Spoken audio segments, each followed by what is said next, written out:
2 minggu setelahnya ya, dia bilang seperti ini. Ada di video yang satu laki-laki pun dalam hidup gua tidak pernah ada. Oh, ini udah. Mana sih? Nih. Di TikTok adik kandungnya dari istri bapaknya yang nomor 3 ngomong begitu. Terus lonteinya juga ngomong gitu. Terus temennya juga yang ketangkep, itu temennya yang ngomong itu kan settingannya, itu pernah di penjara tuh narkoba sabu.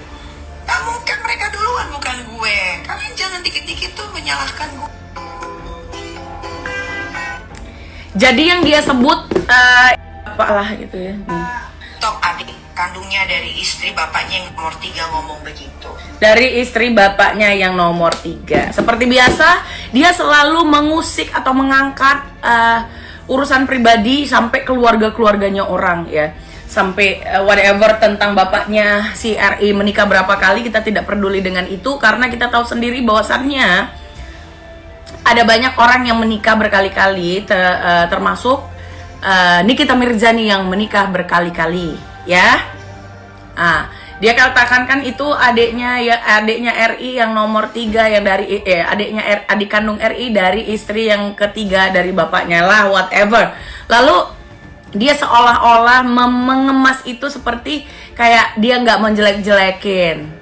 Yang dia omongin adalah fakta. Iya, faktanya adalah lu terus-terusan membicarakan atau membongkar aib-aib dari sanak famili, keluarga, martabak sekampung ya, martabatnya lu hancurin gitu ya.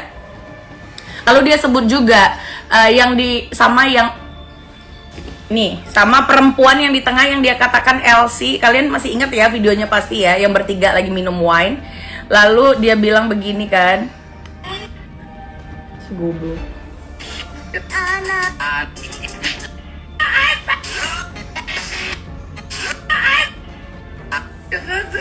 Satu laki-laki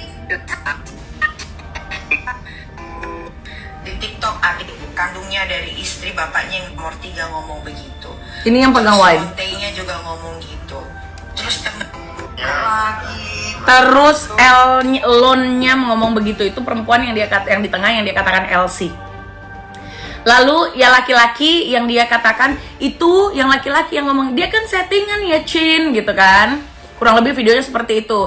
Itu yang kemudian di video tadi dia katakan sebagai orang yang pernah tertangkap menggunakan narkoba, yaitu sabu ya. Jadi kalau kita mau mengurut-urut merenteti perkara tersebut, dia itu memang orang yang menurut gue bukan hanya kena mental illness, tapi dia adalah ODGJ ya, karena semua lawan yang dia anggap akan dia serang, dia nyerangnya pakai narkoba, pakai LC lah, pakai kata-kata lon lah ya kan, pakai kata-kata mengata-ngatai fisik lah, atau dia membawa-bawa keluarga dan rumah tangga orang lain. Jadi konteksnya di situ aja ya. Jadi gue mau katakan akan ngebahas ini selama 1 minggu. Mungkin nanti akan gue tarik dari story IG gue. 1 minggu gue akan menggagalkan pencitraan daripada Nikita Mirzani ya. Terus ternyata faktanya pas banget. Setelah 1 minggu dia tidak kuat menggunakan buzzer saja, lalu dia menggunakan mulut muncungnya sendiri untuk klarifikasi dan menjelek-jelekkan.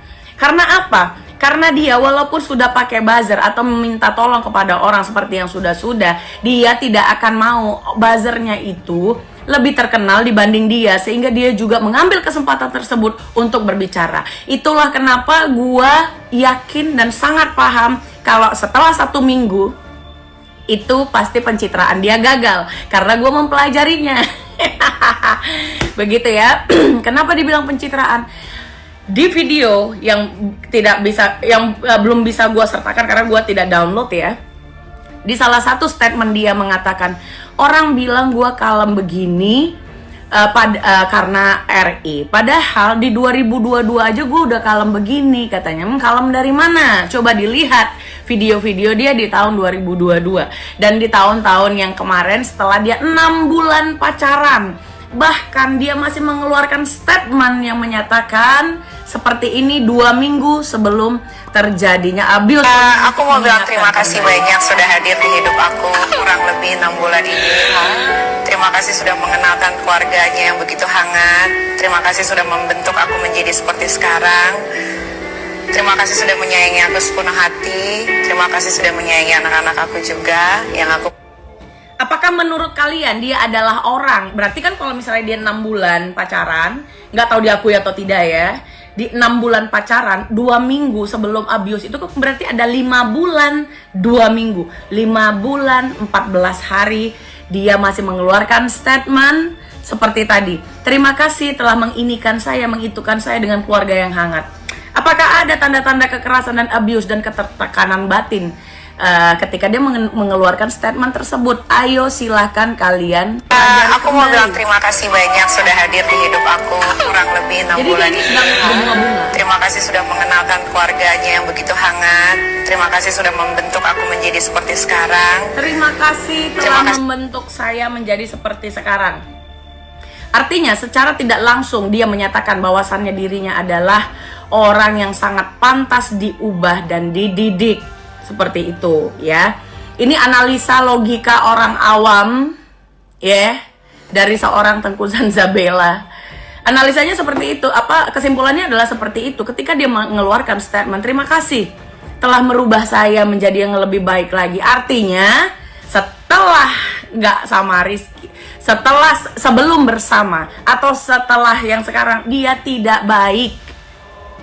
Dia mengakui dirinya bahwasannya dirinya kurang didikan, sehingga dia berterima kasih kepada RI atas didikan-didikannya selama ini yang menjadikan dia kalem ya. Nah, di momen setelah abuse dia mengatakan, gue sebenarnya tertekan karena gue itu dicek CCTV kamar, di data-data gue, bahkan Shopee-nya gue ketika gue jualan ditanyain berapa, terus gue mau kemana-mana nggak bisa, ya iyalah kemana-mana nggak bisa, iyalah disamperin orang dia waktu disamperin sedang berada di dalam klub, sedang hiburan, melakukan hiburan ya. Tidak ada salahnya memang orang datang ke klub, tapi untuk seseorang yang berstatement seolah-olah menjadi malaikat pada masa ini dan mempunyai pasangan seperti RI, harusnya dia tidak pergi ke klub malam. Ya kan? Nah, lalu dia bilang terima kasih untuk keluarga yang hangat menerima saya 2 minggu sebelum abuse. A few week later, beberapa minggu kemudian dia menyebutkan lagi, sebenarnya dia itu yang sok-sokan ngajak-ngajak gue ke mall. Ada ya videonya, nanti gue sertakan setelah live. Ngajak-ngajak gue ke mall agar apa? Agar orang-orang tuh minta foto, Mbak minta foto, terus bilang, oh iya fotoan juga dong sama masnya. Dan tidak bisa dipungkiri katanya, seorang Rizky followersnya cuma 100.000 ya. Setelah sama dia jadi 1M. Karena apa? Karena mendapatkan keberkahan dari kedekatannya dengan NM. Menurut gue itu adalah pembahasan yang tidak penting sekali tentang followers atau tentang popularitas ya. Karena di lain sisi NM mendapatkan citra seperti itu yang kelihatan baik, kalem itu justru ketika dia bersama RI, yang tidak pernah sebelumnya kita lihat kalau dia itu bisa berlakon selayaknya Queen Elizabeth ya. Dari mana, tapi nggak penting banget dia harus ngebahas followers dia naik gara-gara gue. Kalau gue tiap hari diajak ke mall biar ada orang-orang yang tahu. Padahal kalau kita telusuri lagi, video-video kedekatan yang beredar itu berasal daripada bala-balanya Nikita Mirjani ya. Videonya kayak